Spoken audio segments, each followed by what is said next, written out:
ترمذی شریف ابواب الجمعہ اور حدیث نمبر ہے 496۔ منبع رشد و ہدایت جناب محمد الرسول اللہ صلی اللہ علیہ وسلم نے فرمایا، جس نے جمعہ کے روز غسل کیا اور غسل کروایا اور جلدی پہنچا، شروع ہی میں خطبے میں شامل ہوا، امام کے نزدیک بیٹھا اور خطبہ غور سے سنا اور خاموش رہا، تو اسے اس کے ہر قدم کے عوض 1 سال کے روزوں اور رات کے قیام کا ثواب ملے گا۔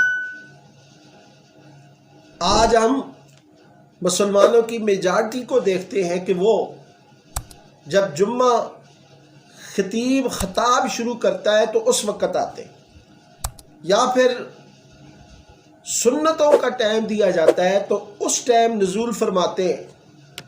یہ بہت بڑے ثواب سے محرومی ہے، بدبختی ہے۔ اس لیے اس حالت کو بدلو اور جمعۃ المبارک کو جب پہلی اذان ہو تو فوراً مسجد کی طرف ٹریول کرو اور اس ثواب کو پاؤ۔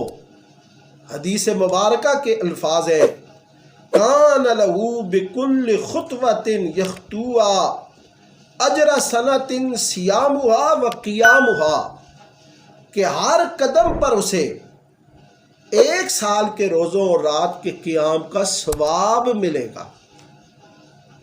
اللہ رب العزت ہمیں جمعۃ المبارک کو جلدی مسجد میں جانے اور توجہ سے خطاب سننے، خاموش رہنے اور اس پر عمل پیرا ہونے کی توفیق عطا فرمائے۔